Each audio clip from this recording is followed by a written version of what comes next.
अल्हम्दुलिल्लाहि रब्बिल आलमीन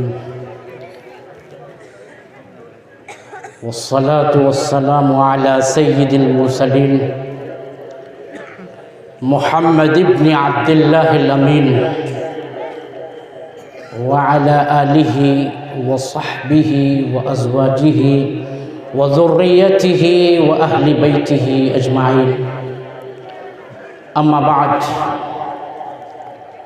फ़अऊज़ु बिल्लाहि मिनश शैतानिर रजीम। बिस्मिल्लाहिर रहमानिर रहीम। या अय्युहल्लज़ीना आमनू क़ू अनफुसकुम व अहलीकुम नारा वक़ूदुहन नास वल हिजारा वक़ाल रसूलुल्लाह सल्लल्लाहु अलैहि वसल्लम मुरू औलादकुम बिस्सलाति वहुम अब्नाउ सब'इन वज़रिबूहुम अलैहा वहुम अब्नाउ अश्रिन औ कमा क़ाल अलैहि स्सलातु वस्सलाम। स्टेज पर रौनक अफ़ज़ा उलमाए किराम, हुफ़्फ़ाज़ इज़ाम, तलबे अज़ीज़ और डभेली और उसके आसपास के गांव के निहायत मुअज़्ज़ज़ मुहतरम मुकर्रम सामईन, नौजवान साथियों, अज़ीज़ बच्चों और पर्दे में रहने वाली हज़रात ख़वातीन,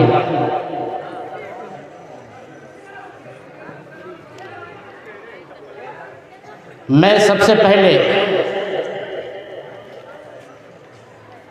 आपको ये याद दिलाता हुआ चलूं कि ये मेरा इस मुबारक बस्ती जिसका नाम डभेली है, दूसरा सफ़र है और आप लोगों से ये मेरी दूसरी मुलाकात है। पिछली मर्तबा जब इस गांव में आया था तो मेरे दिल में ये तमन्ना और ख्वाहिश थी कि इस गांव के लोगों से मुलाकात करूं और बार बार मुलाकात करूं, लेकिन डर था कि पता नहीं जिंदगी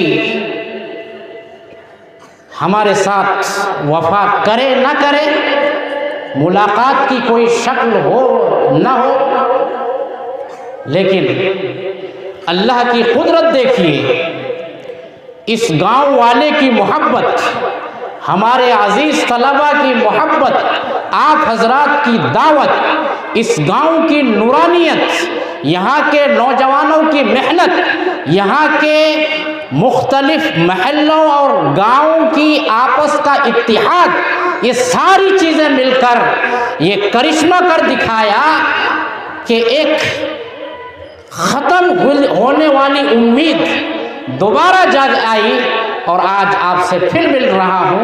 मुझे बड़ी खुशी हो रही है, मैं अपने आप को सआदतमंद समझता हूँ कि आप जैसे नेक लोगों के दरमियान फिर दोबारा मैं पहुँच चुका हूँ। मैं चाहता हूँ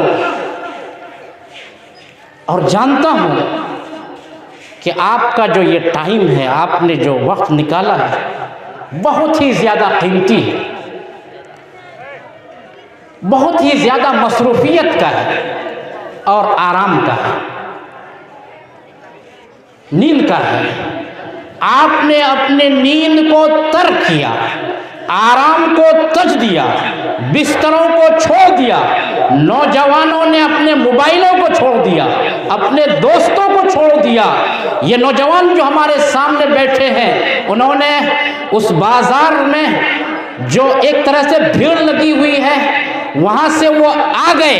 वो जानते हैं कि सबसे ज़्यादा दुनिया के अंदर ख़तरनाक जगह बाज़ार है और सबसे ज़्यादा बाबरकत जगह मस्जिद है, और आप आगे बढ़ कर कह सकते हैं कि सबसे ज़्यादा पाक और बरकत वो मजलिस है जिसमें अल्लाह और उसके रसूल की बातें होती हैं।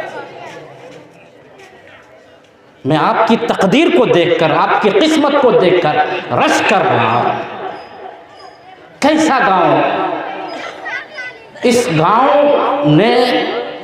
इस गांव की शोहरत ने पर लगा लिया।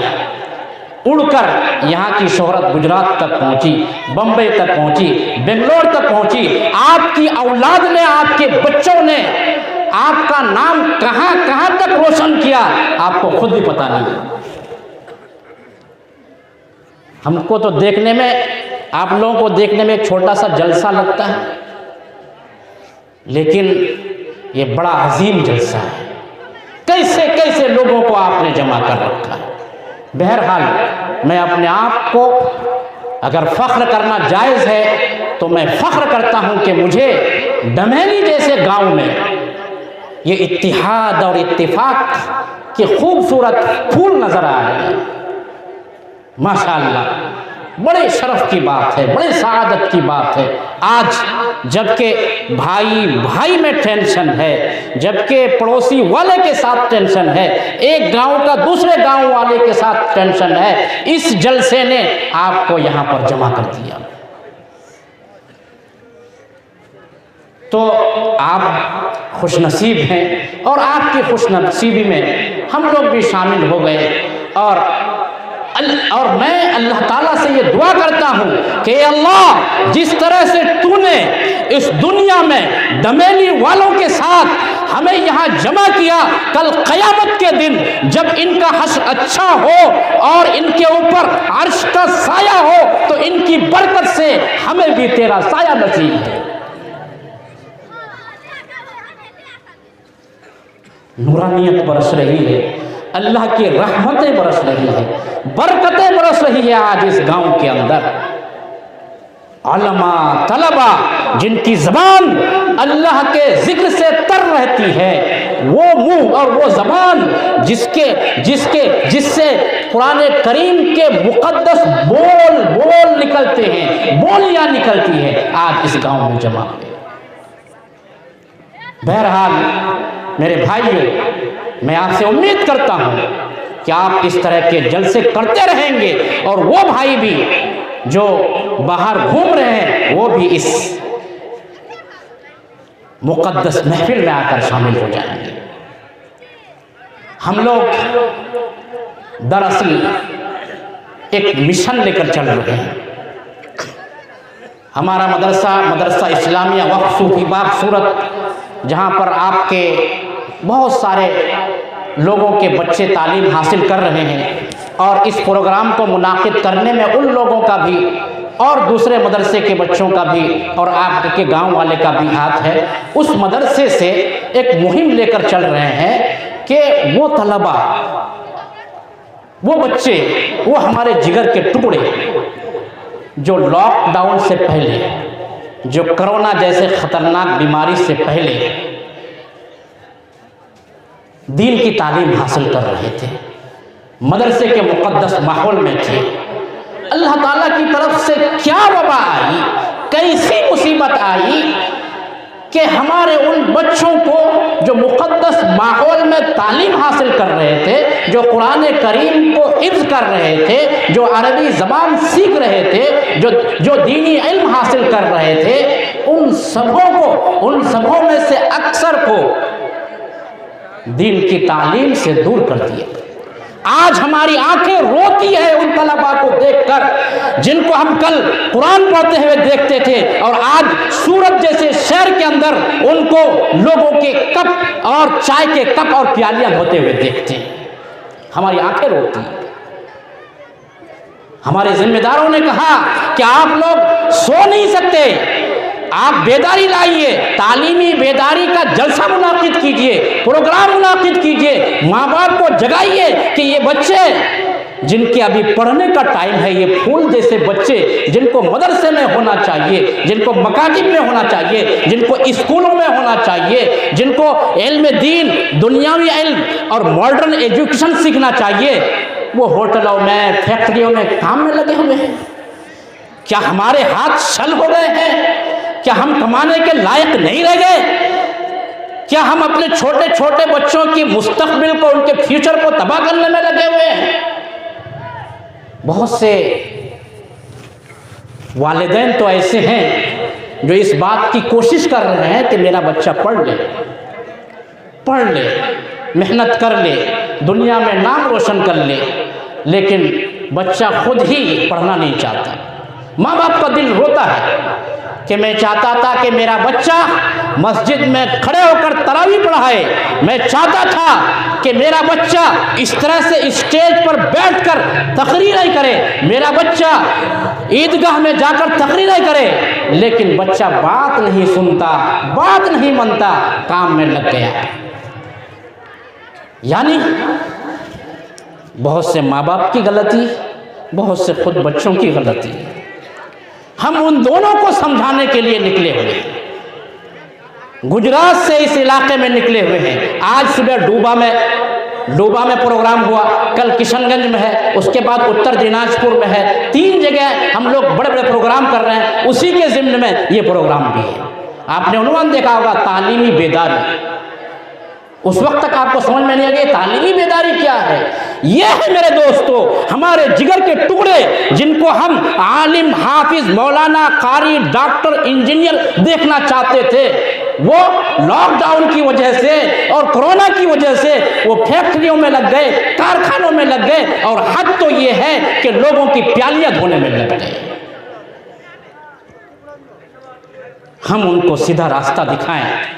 माँ बाप सोचें कि चंद साल की परेशानी है, हम अपने बच्चे को समझा बुझाकर जो दीनी तालीम हासिल कर रहे थे उनको दीनी तालीम के लिए भेजें, जो दुनियावी तालीम हासिल कर रहे थे उनको दुनिया की तालीम के लिए भेजें। लेकिन याद रखिए, हमेशा याद रखिए कि दीनी तालीम दुनियावी तालीम से मुक़द्दम है।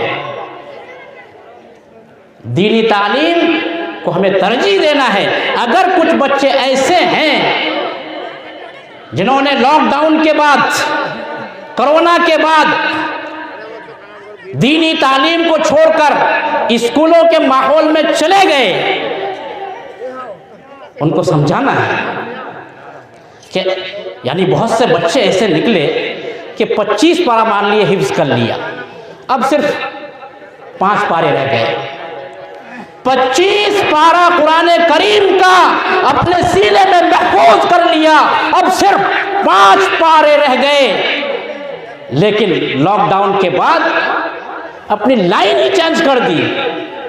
वो कुरान को छोड़कर दुनियावी तालीम में लग गए। हम उनको समझाएं कि आप दुनियावी तालीम हासिल करें, लेकिन पहले हाफिज बन जाएं, नहीं तो कुरान जो आपने एक एक लफ्ज मेहनत करके याद किया है वो हमेशा के लिए भूल जाएंगे।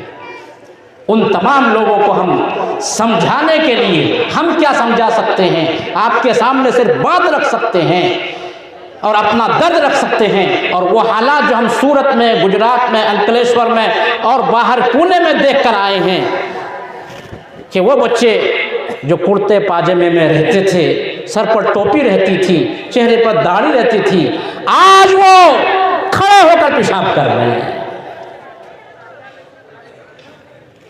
ये हालत आ गए। तो हम खुद भी समझें कि थोड़ी परेशानियां और सही, 3-4 साल की परेशानियां और सही, मैं अपने बच्चे को हाफिज मुकम्मल कर दूं, आलिम बना दूं, मुफ्ती बना दूं, उसके बाद फिर मैं बैठा रहूँगा, मेरा बेटा मेरा सहारा बनेगा। और इंशाअल्लाह आप याद रखिए कि अगर एक आदमी इंजीनियर बनता है, एक आदमी डॉक्टर बनता है, एक आदमी प्रोफेसर बनता है, बहुत अच्छी डिग्रियां उसके पास है, लेकिन उसके साथ साथ उसके पास अखलाक नहीं, उसके पास हुजूर सल्लल्लाहु अलैहि वसल्लम की सुन्नतें नहीं, तो वो माँ बाप को अखलाक नहीं, ठोकर मार देगा, ठोकर मार देगा। सीखा ही नहीं कुछ, क्योंकि जहां सीखना चाहिए वहां से उन्होंने अपना मुंह मोड़ लिया। और आज दुनिया में ऐसा हो रहा है, ऐसा देखा गया है। यहां तो कम, बाहर के मुल्कों में आप देखिए कि अपने बूढ़े माँ बाप को ओल्ड होम में ले जाकर रखते हैं, उनको आश्रमों में ले जाकर रखते हैं, और वो लोग समझते हैं कि हम लोग सिविलाइज्ड हैं, तहजीब याफ्ता हैं। लात मारो ऐसी तहजीब पर, ऐसी तहजीब को लात मारो जो माँ बाप की नाफरमानी सिखाती है।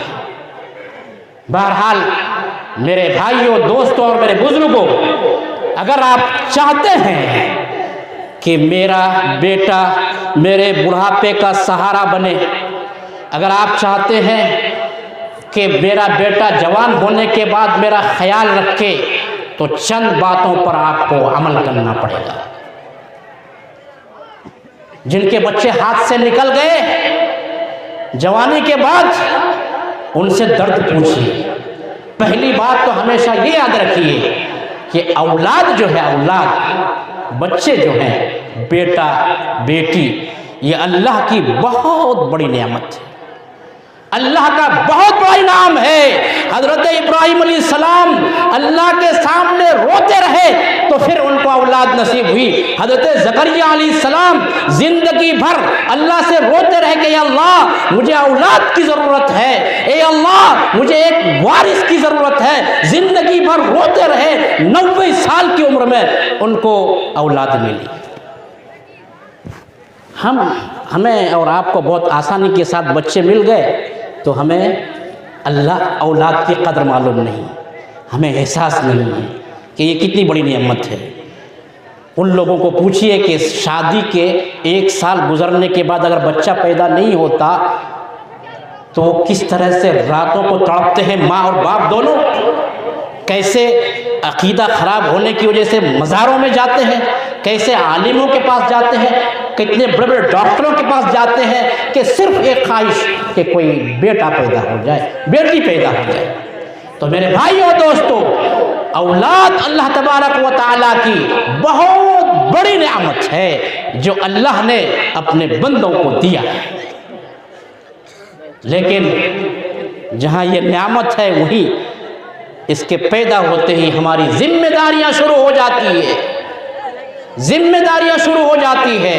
हम औलाद पैदा करके भूल जाते हैं कि इन औलाद के तय हमारी क्या जिम्मेदारी है, जिम्मेदारी अदा नहीं करते हैं, फिर बुढ़ापे में जाकर रोते हैं कि मैंने अपने लाडले को इस तरह से पाला था, इस तरह से उनका ख्याल रखा था, उनकी एक एक बात मानता था, मुझे परेशान करता था, रात भर सोने नहीं देता था, बीमारी की वजह से रात भर जगा रहता था, बीमार पड़ता था तो हमारी आंखों की नींद उड़ जाती थी। आज मेरा बेटा जब जवान हो गया मेरी बात नहीं सुनता,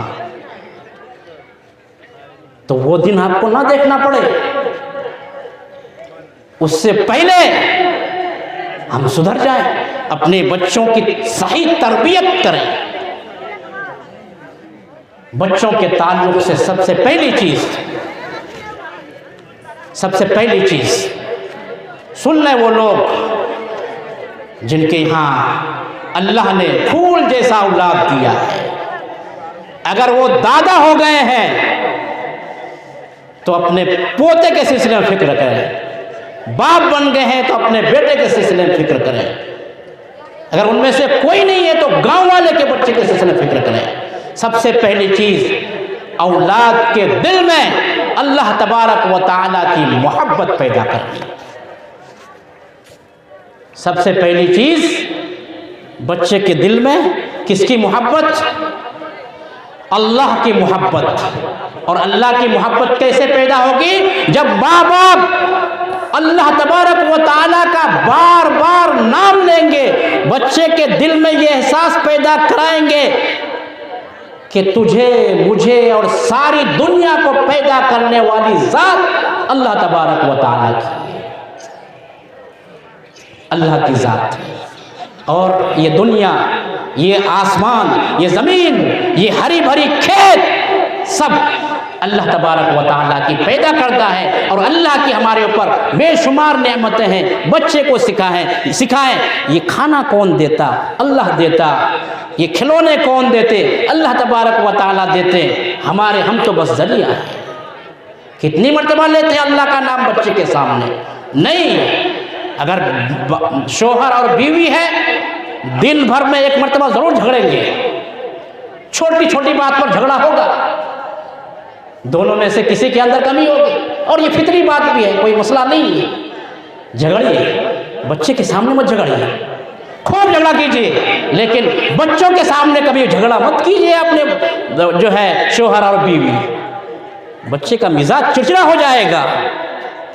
सब लोग याद रखें, माए बहनें भी याद रखें, कभी भी आपस में बच्चों के सामने बिल्कुल झगड़ा ना करें। बच्चा जैसे ही स्कूल से घर आया, मदरसे से घर आया, चाहे कितना बड़ा भी झगड़ा हो, फौरन चुप। इसी में औलाद की भलाई है। और तज़किरा मत कीजिए बच्चे के सामने मालो दौलत का, तज़किरा मत कीजिए बैंक बैलेंस का। तज़किरा करना है तो अल्लाह तबारक व तआला कीजिए। उनके जहन में बिठाइए कि अगर हमें खिलौने मिलेंगे तो अल्लाह से मांगना पड़ेगा, अगर हमें लड्डू मिलेगा तो अल्लाह से मांगना पड़ेगा, अगर हमें खाने पीने की चीज़ें मिलेगी तो वो अल्लाह की तरफ से मिलेगी। फिर अल्लाह की मोहब्बत दिल में पैदा हो। दूसरी चीज़ जो बच्चे के अंदर पैदा करनी है वो अल्लाह के रसूल सल्लल्लाहु अलैहि वसल्लम की मोहब्बत। अल्लाह की मोहब्बत के बाद कायनात के सरकार दो आलम सल्लल्लाहु अलैहि वसल्लम की मोहब्बत दिल में पैदा करनी। कैसे पैदा होगी मोहब्बत? जिस तरह से अल्लाह का तज़किरा करने से अल्लाह की मोहब्बत पैदा होगी, हुजूर सल्लल्लाहु अलैहि वसल्लम का तज़किरा करने से हुजूर सल्लल्लाहु अलैहि वसल्लम की मोहब्बत पैदा होगी। मैं चाहता हूँ कि कबल इसके कि मैं बात अपनी थोड़ी आगे बढ़ाऊँ, कुछ लोग उठ कर जा भी रहे हैं। हुजूर सल्लल्लाहु अलैहि वसल्लम का तज़किरा हो गया तो हमारे एक अजीज़ को चाहूँगा और आप सब लोग मिलकर पढ़ेंगे। इंशाअल्लाह हम मजलिस को और थोड़ा आगे बढ़ाएंगे और दोबारा आपके अंदर बेदारी पैदा करेंगे। हम अजीज़म अबू तालिब को से दरख्वास्त करते हैं कि थोड़े चंद 2-3 मिनट में अल्लाह के रसूल सल्लल्लाहु अलैहि वसल्लम का तज़किरा करें और आप भी साथ में पढ़ेंगे बल्लगल उला बिकमालिही कशफत दुजा बिजमालिही।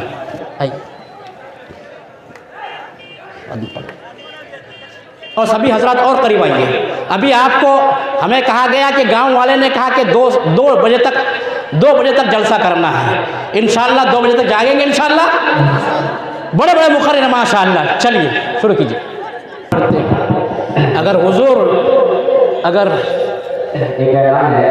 बच्ची है सुफियान की बेटी के सामने बार बार करते हैं तो उसके दिल में आप सल्लल्लाहु अलैहि वसल्लम की मोहब्बत पैदा होती है और आप सल्लल्लाहु अलैहि वसल्लम की याद में वो बच्चा परेशान होता है और यहाँ तक कि मालूम करने की कोशिश करता है कि ये हमारे नबी कैसे थे, उनकी सुन्नतें कैसी थी, वो क्या करते थे, क्या खाते पीते थे।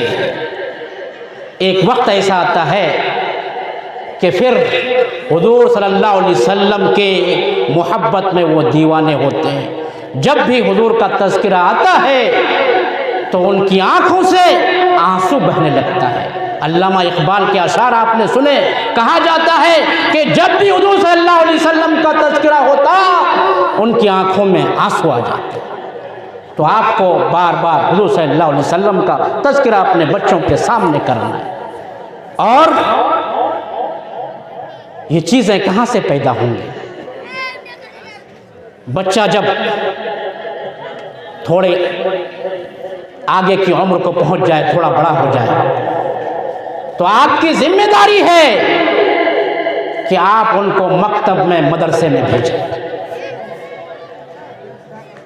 सबसे पहले कुरान की तालीम, सबसे पहले दीन इस्लाम की तालीम, सबसे पहले ला इलाहा इल्लल्लाह मुहम्मदुर रसूलुल्लाह का कलिमा, सबसे पहले अल्लाह के रसूल सल्लल्लाहु अलैहि वसल्लम का दीन, जिसकी वजह से हम मुसलमान हैं, जिसकी वजह से हम कल क़यामत के दिन हुज़ूर सल्लल्लाहु अलैहि वसल्लम के उम्मती कहलाने पर फ़ख्र करेंगे, जिसकी वजह से कल क़यामत के दिन हमें हुज़ूर सल्लल्लाहु अलैहि वसल्लम के हाथ से जामे कौसर मिलेगा। तो सबसे पहले आपको दीन की तालीम के लिए बच्चे को मकतब और मदरसे में भेजना, और मकतब और मदरसे में भेजेंगे कब? जब आपके गांव में मकतब होगा, मदरसा होगा। हमें एक बात सुनकर बड़ा अचंभा लगा। मुझसे कहा गया कि आप कोशिश करें, ये याद रखिए, आप और हम लोग एक ही गांव, एक ही कबीले, बल्कि एक ही जैसे लोग हैं। मैं आपको अपना समझता हूँ, आप मुझे अपना समझिए, इसलिए बिला तकल्लुफ़ जो कहना है मैं कह दूँगा, और आपसे दरख्वास्त करूँगा कि आप मेरी बात का बुरा ना मानें। बच्चे को दीन की तालीम देना है तो मकतब और मदरसा कायम कीजिए। जिस गांव में मकतब और मदरसा नहीं है, उस गांव की हैसियत ऐसी है जैसे कि जंगल, जहां पर चीते, शेर और भेड़िए तो रहते हैं, लेकिन इंसानियत की तालीम देने वाला कोई इदारा नहीं, कुरान करीम की तालीम सिखाने वाला कोई इदारा नहीं। पूरे हिंदुस्तान में ऐसे बहुत से गांव और ऐसे बहुत से करिया और बस्ती होगी जिसमें ये कैफियत होगी। ये मदरसे और मकतब क्या है? आप क्या जानते हैं उसकी हैसियत? आपको क्या मालूम है कि उसकी हैसियत क्या है, उसका पोजीशन क्या है? जिस तरह से पावर हाउस जहां से ये बिजली करंट हर गांव में, हर घर में सप्लाई होती है, जिस पावर हाउस से हर घर में बिजली सप्लाई होती है, ये मदरसा उसी पावर हाउस की तरह है जहां से ईमान की बिजली, रूहानियत की बिजली, इस्लाम की बिजली तकसीम होती है। अगर मदरसा और मकतब से आपका बच्चे का रिश्ता नहीं है, ताल्लुक नहीं है, गोया के तार कटा हुआ है, आपके घर में अंधेरा है। कहाँ से आया अंधेरा? लाइट तो है, वो ऐसा अंधेरा है जो आपको दिखेगा नहीं। कल्ब का अंधेरा, रूहानियत का अंधेरा, रूहानी दुनिया बिगड़ गई, हमको पता भी नहीं कैसे बिगड़ी, क्योंकि पावर हाउस तो है ही नहीं। जहाँ से हमारे घर में बच्चे के ज़रिए, अलिफ बा पढ़ने वाले के ज़रिए, ला इलाहा इल्लल्लाह पढ़ने वाले के ज़रिए बिजली सप्लाई होती थी ईमान की। तो मेरे भाइयों और दोस्तों, मैं कहता हूँ कि आसपास के गांव के जहाँ से भी लोग आए हुए हैं, अगर एक मकतब है तो 2 मकतब कायम करने की फिक्र कीजिए। हर घर को मकतब की शक्ल दीजिए, हर घर को मदरसा बना दीजिए, हर घर को तालीमगाह बना दीजिए। दुनियावी लोग अपने छोटे छोटे बच्चे के लिए ट्यूशन टीचर मुकर्रर करते हैं, गोया कि उनका घर स्कूल बन गया है, लेकिन हमारा घर बिल्कुल तालीम से खाली। बच्चा खेल के इधर उधर से खेल के आया, खा लिया, पी लिया, सो गया, उसको गाली दी, इसको गाली दी, थोड़ा मोबाइल देख लिया, टाइम पास हो गया। मकतब और मदरसा हर गांव में होना ज़रूरी है। मैं चाहता हूं कि इस गांव के अंदर भी एक मिसाली मदरसा कायम, और आप लोगों की शिरकत की वजह से होगा। आपस के इख्तिलाफात और झगड़ा सब ख़त्म करके इत्तिहाद और मुत्तहिद होकर कदम आगे बढ़ाइए। हम आपके साथ हैं, हमारा ताउन आपके साथ है, हमारी दुआएं आपके साथ है, हमारे बच्चे की दुआएं आपके साथ है। सबसे पहली दुआ हमारी होगी कि अल्लाह इन लोगों में, डमेली वालों में, आसपास के गांव वालों में इत्तिहाद और इत्तिफाक पैदा फरमा, इख्तिलाफ से इनको दूर रख और इन सब को मिलकर, अगर इख्तिलाफ तो खैर होता ही है, उसको मिटा नहीं सकते, लेकिन एक मामला ऐसा है, एक नुक्ता ऐसा है जहां पर आकर हम सब मुत्तफिक हो जाएं कि हमें अपने बच्चे को दीनी तालीम के लिए, दीनी तालीम के लिए, कुरान की तालीम के लिए, सुन्नत रसूल की सिखाने के लिए, सोने की दुआ, खाने की दुआ, घर में दाखिल होने की दुआ, ऊपर से नीचे जाने की दुआ, नीचे से ऊपर जाने की दुआ, ये सब बच्चे हमारे सीखे। बच्चे के मुंह से इधर उधर के बोल ना निकले, जब निकले तो अल्लाह अकबर के कलिमात निकले, सुभान अल्लाह और अल्हम्दुलिल्लाह के कलिमात निकले। उसके लिए ज़रूरी है कि तमाम चीज़ों को भुलाकर हम इस नुक्ते पर आकर, इस पोजीशन और इस महाज में आकर इत्तिफाक करते हैं कि हम सबको इंशाअल्लाह एक मकतब और आहिस्ते आहिस्ते उसको बढ़ाकर एक मदरसे की शक्ल देना है।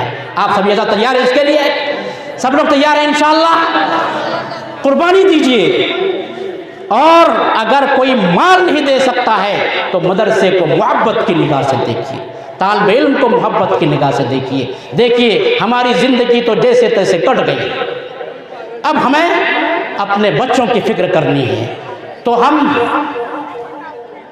ये ऐलान करते हैं कि इंशाअल्लाह हमारा जो ये मदरसा है कुछ ही दिनों में हम लोग इसको शुरू कर देंगे और आप हजरात के ताउन से शुरू करेंगे। मैं चाहता हूँ कि इस वक्त से, अभी और इस टाइम से हमारा काम शुरू हो जाना चाहिए। उसके लिए हमें इधर उधर कुछ नहीं देखना है, अल्लाह के रास्ते में अपने बच्चों के मुस्तकबिल के लिए ताउन करना है। मैं अपनी जेब ख़ास से इस मदरसे के लिए 4000 रुपये का ऐलान करता हूँ। मेरा नाम 4000 रुपये के लिए लिखिए। ये जो मदरसा है, नाम क्या मदरसे का? मदरसा नूरुल इस्लाम डमेली के लिए इंशाअल्लाह मैं अपनी जेब से 4000 रुपया दूंगा। आप में से जो हजरात भी देना चाहते हैं वो ऐलान करें, वो बताएं। इंशाअल्लाह ये पैसे आपके मुस्तकबिल को संवारेगा, आपका दुनिया भी संवारेगा, आपकी आखिरत भी संवारेगा, आपके बच्चों को भी संवारेगा। और इंशाअल्लाह ये मदरसा जब रहेगा तो मैंने कहा कि आपके घर में नूरानियत पहुंचती रहेगी, ईमान की रोशनी पहुंचती रहेगी, बल्ब जलता रहेगा। तो आप में से जो हजरात भी तैयार हैं आप सामने आइए, ऐलान कीजिए, बल्कि ऐलान आप देने के लिए तैयार हो जाइए। मैं यहाँ पर ऐलान दिखाने के लिए नहीं बल्कि एक दूसरे को शौक दिलाने के लिए। आइए देखिए एक भाई हमारे आए, अल्लाह तबारक व तआला इनके देने का कबूल। नाम लीजिए। साजिद भाई। साजिद भाई ने कितने पैसे दिए? साजिद भाई डमेली ने 200 रुपये इस मदरसे के लिए उन लोगों में बनिए जो पहले 10 होते हैं। आगे बढ़िए और जितना आपके जेब में है और जितना दे सकते हैं। पिछले साल आपको याद होगा मैंने मस्जिद के लिए यहाँ पर ऐलान किया था। अगर आप में से जो